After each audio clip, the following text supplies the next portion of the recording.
In southern Turkey, buildings crumble like sand. 2023년 2월 6일 오전 4시 17분 튀르키예 남부 가지안테프에서 7.7 규모의 강진이 발생했습니다.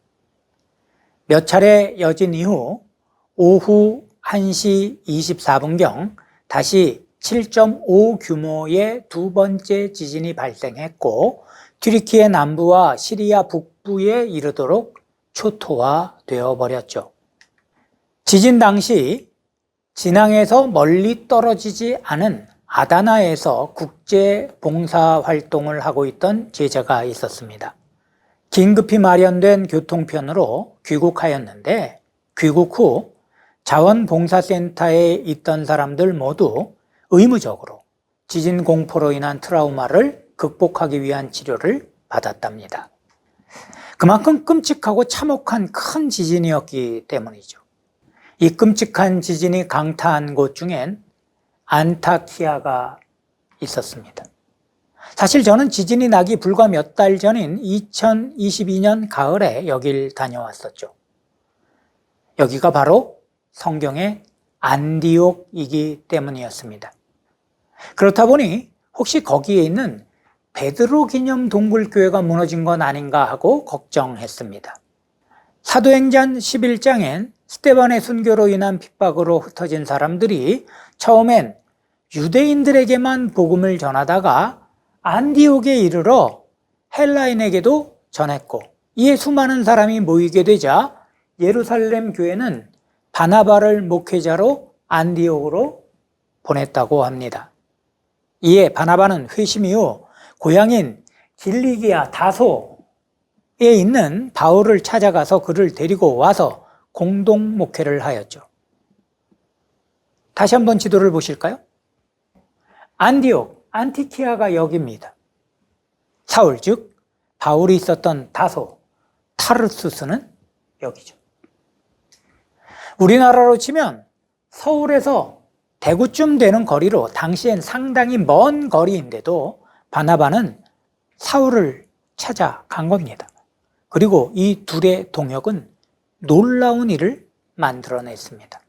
바로 안디옥에서 드디어 유대교인들과 예수를 믿는 사람들을 구별하여 부르는 최초의 명칭이 생겼으니 그게 바로 그리스도인이란 말입니다. 그러니까 그리스도인이란 명칭은 바나바와 바울, 이 두 사람의 목회의 산물인 거죠. 한편으로 이 말은 이전 교회, 그러니까 최초의 교회인 예루살렘 교회의 성도들까지는 특별히 그리스도인이란 별칭을 사용하지 않았단 말이기도 합니다. 또한 당시 예루살렘 교회의 성도들은 모두 유대인이었단 의미이기도 하죠. 그런데 예루살렘 밖에 첫 번째 교회가 세워진 겁니다. 그리고 이 첫 교회는 이방인들의 교회였고요. 물론 지금 바나바와 바울이 함께 목회한 교회의 건물 흔적을 찾는 건 불가능합니다. 사실 주후 115년에 일어난 지진과 526년에 일어난 대지진으로 헬라와 로마 시대의 건물들은 거의 모두 무너져 버렸죠.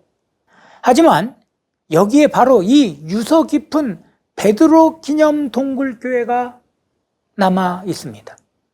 안타키아 외곽에 스타리우스산 중턱에 자리하고 있는 이 교회는 다행히 이번 대지진에도 피해가 없었답니다.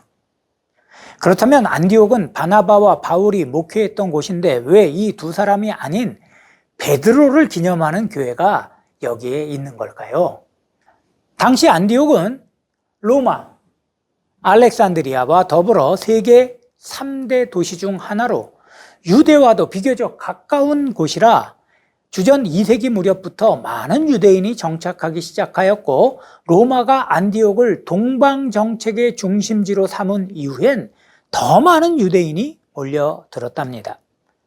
유대인만 아니라 당시 세계 각지에서 이 대도시로 몰려들어 길거리에선 그야말로 세계 각국의 언어가 들리는 곳이었다죠. 그러니까 안디옥은 복음이 세계로 뻗어나가는데 전초기지로서의 충분한 가치가 있었던 거고, 이는 베드로가 이곳에 와서 복음을 전할 충분한 이유가 되었던 겁니다.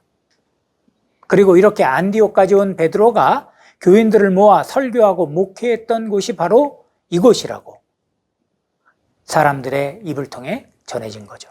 전설에 의하면 베드로가 이곳에 와서 전도하면서 교인들이 생기자 예루살렘에서 바나바를 파송했다고 합니다. 그러니까 시기적으로 바나바나 바울보다 베드로가 먼저 와 있었다는 거죠. 하지만 이건 역사적으로 확인할 수 없는 이야기입니다. 그러나 베드로가 안디옥에 왔었다는 분명한 성경의 기록은 있죠. 갈라디아서 2장 11절을 보면 게바가 안디옥에 이르렀을 때에 책망받을 일이 있기로 내가 그를 대면하여 책망하였노라 라고 기록되어 있습니다. 그러니까 바울이 사역하고 있던 때에 베드로가 안디옥에 왔었단 말이죠. 그렇다면 바울은 도대체 왜 베드로를 책망했던 걸까요? 갈라디아서에 의하면 베드로가 이방인들과 식사하던 중에 야고보에게서 온 사람들, 즉 예루살렘 교회에서 온 사람들이 오자 슬그머니 자리를 떠난 일이 있었는데, 바울 입장으로는 그게 복음의 본질에서 벗어난 행위라고 보았던 겁니다.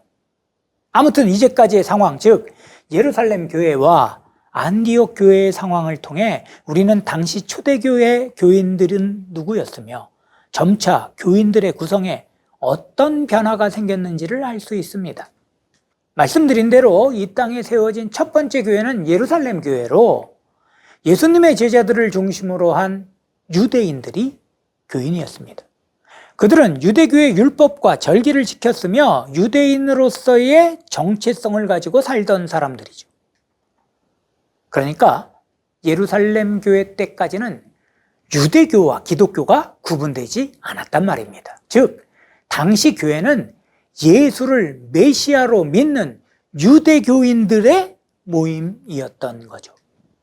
그리고 스데반으로 인해 박해가 있어 사도들을 제외한 제자들이 세계 곳곳으로 흩어지게 되었을 때도 처음엔 유대인들에게만 복음을 전했습니다. 그런데 바로 안디옥이 전환점이 된 겁니다. 드디어 헬라인에게도 복음을 전했으니까요. 이게 순수한 헬라인, 즉 이방인인지 아니면 헬라파 유대인인지는 명확하지 않죠. 아마 여러분들이 성경을 보시면 사도행전 11장 20절에 헬라인이란 단어 앞에 괄호 1, 어떤 사본엔 헬라파 유대인이라고 되어 있는 걸 볼 수 있을 겁니다. 하지만 이후 안디옥이 바울의 이방인 선교의 전초기지가 되었다는 걸로 봐선 시작은 어떠했던지 안디옥은 분명 이방인들에게 복음을 전한 최초의 교회였다는 것만은 확실하죠. 즉 안디옥 교회는 어떤 면으로든지 헬라인, 그러니까 이방인과 관련 있는 교회란 뜻입니다. 여기서 우린 잠시 바울이 어디 출신인지 다시 생각해 볼 필요가 있을 것 같습니다. 바울의 고향이 어디라고 했죠? 그렇습니다. 길리기아 지방의 다소죠. 바울은 유대 출신이 아닙니다. 그렇다면 바나바는 어떤가요? 바나바 역시 구브로, 즉 사이프러스 출신입니다. 두 사람 모두 헬라 문화 속에 있던 곳에서 태어나고 자랐던 사람들이죠. 그러니까 예루살렘 교회에서 바나바를 안디옥으로 보낸 이유 중 하나가 바나바가 헬라어에 능통하고 헬라 문화를 잘 이해했기 때문일 거란 말이죠. 바울 역시 헬라어에 능통했고요. 왜 헬라어와 헬라 문화에 능통한 사람을 파송했을지는 상식적으로 알만한 사실이 아닌가요?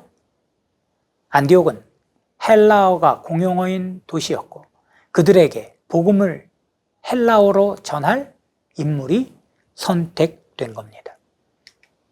그러니까 예루살렘 교회가 아람어와 히브리어를 쓰는 유대인들이 모인 곳이라면 안디옥 교회는 헬라어를 쓰는 사람들이 모인 곳이죠. 그리고 이곳에서 이 사람들이 비로소 그리스도인이란 일컬음을 받게 된 겁니다. 한편으로 이 말은 처음 그리스도인이라고 불린 사람들은 유대인들이 이방인, 즉 하나님과 상관없다고 보았던 사람들이란 뜻이죠. 그리고 이들이 단지 헬라파 유대인들만이 아닐 거란 추측은 베드로가 예루살렘 교회에서 보낸 사람들이 안디옥에 이르렀을 때 그들 눈치를 보며 자리를 피했던 일로 더 분명해집니다. 당시 교인 중엔 여전히 유대교 전통, 즉 예수는 믿어도 율법은 지켜야 한다는 사람들이 있었다는 뜻이죠. 이들을 히브리파 유대인이라고 부릅니다. 실제로 예루살렘 교회에서 구제 문제로 히브리파 유대인과 헬라파 유대인 두 파 간의 갈등이 있었고 이를 해결하기 위해 집사를 세우게 되었죠. 아무튼 안디옥 교회의 교인 중에는 헬라파 유대인, 즉 헬라어를 쓰며 유대를 떠나 살아가던 유대인들 뿐만 아니라 혈통적으로도 유대인들과는 전혀 상관없는 이방인들도 있었다는 걸 알 수 있습니다. 이렇게 복음은 예루살렘을 떠나 온 세계 모든 민족을 향해 퍼지기 시작했습니다. 예수께서 명령하신 바로 그 땅끝을 향하여 말입니다.